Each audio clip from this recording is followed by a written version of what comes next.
Hello student. आज मैं आपको एमए हिंदी प्रथम वर्ष के प्रथम सेमेस्टर का सिलेबस बताने वाली हूँ। तो एमए हिंदी प्रथम वर्ष का प्रथम सेमेस्टर में आपको 5 पेपर पढ़ना है। तो 5 पेपर में पहला पेपर है आपका जो है प्रथम प्रश्न पत्र है। इस प्रथम प्रश्न पत्र का नाम है प्राचीन काव्य। ध्यान दीजिएगा, प्रथम प्रश्न पत्र है जिसका नाम है प्राचीन काव्य। और प्रश्न पत्र में 4 इकाई होंगे, ये आप देख लीजिएगा। प्रश्न पत्र में इकाई वार अंक विभाजन इस प्रकार है, इसको आप देख लीजिएगा। पाठ्य ग्रंथ क्या है? अभ्रंश चंद्रोदय। जो किताब आपको पढ़नी है वो है अभ्रंश चंद्रोदय, जिसके संपादक आपके होंगे डॉक्टर लक्ष्मी शंकर गुप्त। और दूसरी किताब आपको पढ़नी है विद्यापति वाग वैभव, जिसके संपादक हैं डॉक्टर रामकुंवर राय। उस विद्यापति में आपको कीर्ति लता एवं पदावली पढ़नी है। तो आपका प्रथम प्रश्न पत्र क्या हो गया? प्रथम प्रश्न पत्र का नाम है प्राचीन काव्य। 2 किताब इसमें है अभ्रंश चंद्रोदय एवं विद्यापति वाग वैभव। अब ये आपका द्वितीय प्रश्न पत्र। द्वितीय प्रश्न पत्र में उसका नाम क्या होगा? द्वितीय प्रश्न पत्र का निर्गुण भक्ति काव्य। तो निर्गुण भक्ति काव्य में वही प्रश्न पत्र में 4 इकाई होते हैं। यहाँ पर आप ध्यान दे दीजिएगा कि व्याख्या आती है, निबंधात्मक प्रश्न आते हैं, लघु उत्तरीय प्रश्न और अति लघु उत्तरीय प्रश्न। इस तरह से ये आपका जो है अंक विभाजन इस तरह से दिया हुआ है। व्याख्या देगा, निबंधात्मक प्रश्न, लघु उत्तरीय प्रश्न और अति लघु उत्तरीय प्रश्न। तो दूसरे पेपर का नाम क्या है? निर्गुण भक्ति काव्य। अब इसमें आपको कौन सी किताबें 2 पढ़नी है? आप सभी जानते हैं कि निर्गुण के कवि हैं कबीर। तो कबीर का जो है तो बहुत सारे, लेकिन आपको कबीर और जायसी पढ़नी है। तो कबीर का जो पढ़ना है, इसके संपादक आपके आचार्य हजारी प्रसाद द्विवेदी होंगे। उसमें से भी आपको दोहा पद संख्या 160 से 209 पढ़ना है। और दूसरा है जायसी ग्रंथावली। तो जायसी ग्रंथावली में आपको मानसरोवर खंड, नक्सिक खंड, नागमती वियोग खंड, ये तीनों खंड आपको पढ़ने हैं। अब आइए तीसरे पेपर।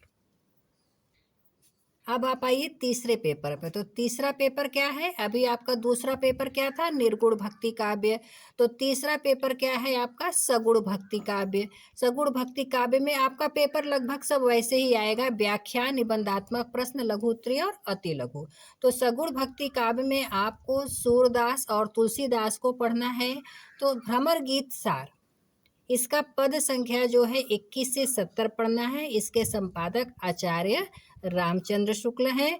और दूसरा रामचरितमानस पढ़ना है। तो रामचरितमानस में प्रारंभ के जो बालकांड है उसके 43 दोहे तथा उत्तर कांड के 117 से 130वें दोहे तक। अर्थात मतलब कि सगुण भक्ति काव्य में आपको सूर और जो है तुलसीदास जी को पढ़ना है। सूर का भ्रमर गीत सार और तुलसीदास जी का जो है रामचरित मानस।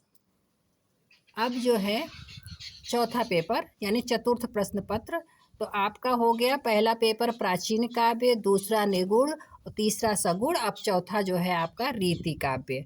रीति काव्य के कवियों को आप जानते हैं बिहारी भूषण, घनानंद, देव पद्माकर। तो आपको इसमें केवल बिहारी रत्नाकर पढ़ने हैं और घनानंद कवित्व। तो बिहारी रत्नाकर के प्रारंभिक 50 दोहे पढ़ने हैं, जिसके संपादक जगन्नाथ दास रत्नाकर हैं।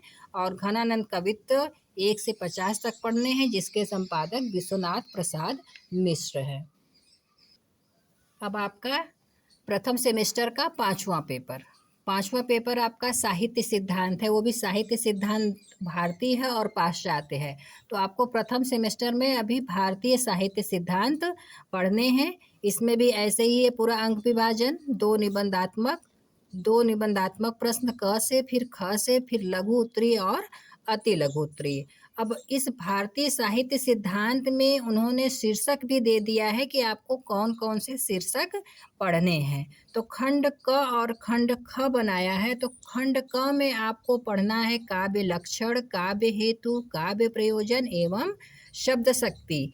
आप ये ध्यान दीजिएगा, जो बीए फाइनल, जो हिंदी से बीए किए होंगे, बीए फाइनल का यही सिलेबस था, उनके पास ये नोट्स होने चाहिए। काव्य लक्षण, काव्य हेतु, काव्य प्रयोजन एवं शब्द शक्ति।